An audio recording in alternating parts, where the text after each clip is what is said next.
প্রেগনেন্সিতে weight gain হওয়াটা খুবই normal একটা ব্যাপার, কিন্তু কতটা পর্যন্ত ওয়েট গেন হওয়াটাকে আমরা নর্মাল বলবো সেটা কি তোমরা জানো?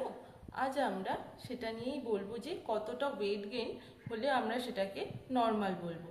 তো according to WHO and ICMR একটা প্রেগনেন্ট মাদারের নর্মাল ওয়েট গেন করা উচিত 10 to 12 কেজি, on average it is 11 KG.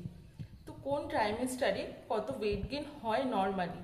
First ট্রাইমেস্টারে 1 কেজি, সেকেন্ড ট্রাইমেস্টারে 5 কেজি অ্যান্ড থার্ড ট্রাইমেস্টারে 5 কেজি, টোটাল 11 কেজি। তো এবার নর্মালি BMI অনুযায়ী এটাকে ক্যালকুলেট করা হয় যে একটা প্রেগনেন্ট মাদারের কতটা ওয়েট গেন করা উচিত। তো যাদের নর্মাল BMI মিনস 18.5 টু 24.9 এর মধ্যে থাকে তাদের ওয়েট গেন করা হয় 11 to 60 কেজি পর্যন্ত। And if the mother is underweight means BMI less than 18.5 KG, তখন সেই প্রেগনেন্ট মাদারের ওয়েট গেন করা উচিত 12 to 18 কেজি পর্যন্ত। And if the is 25 to 29.9, তাদের জন্য ওয়েট গেন করা উচিত 7 to 9 কেজি।